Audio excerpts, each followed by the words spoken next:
Now let's go and take a look at the operation and maintenance on the Kärcher BV51.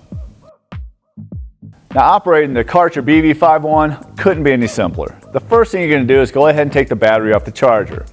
Now to confirm that the battery is 100% charged, go ahead and hit the yellow button on the front of the battery and the battery indicator lights will actually illuminate for you. Now once you're confirmed you have a complete charge, go ahead and click it inside the machine itself. Now the next thing I want you to do is go ahead and check that bag. Now you should have done this during the maintenance side of it, but let's do it again. If the bag is 100% full, you guessed it, replace the bag. If it's half full and you're still getting good suction, I think you're still pretty safe to go. Now the other thing I want you to do is go ahead and either run the hose to the left or right hand side of the bungees.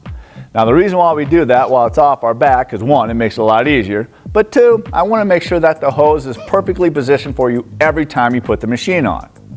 Now the next thing we're going to do is go ahead and strap the machine onto us. Now, if you remember, we have three different strapping points. We have our shoulder straps, we have our sternum strap, and we also have the waist belt itself.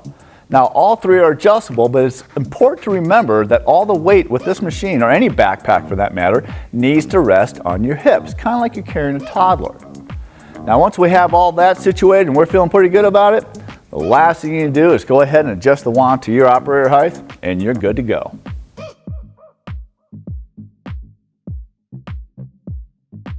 Now when it comes to maintaining the Kärcher BV51, well, we made it pretty simple for you. The first thing I want you to do is go ahead and take the battery out of the machine and slide it back into the charger.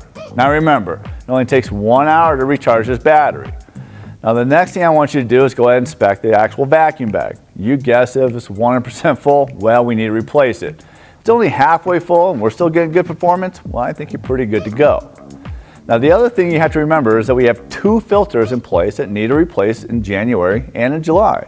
One being the exhaust filter and, well, one being the motor filter is just below the carriage itself.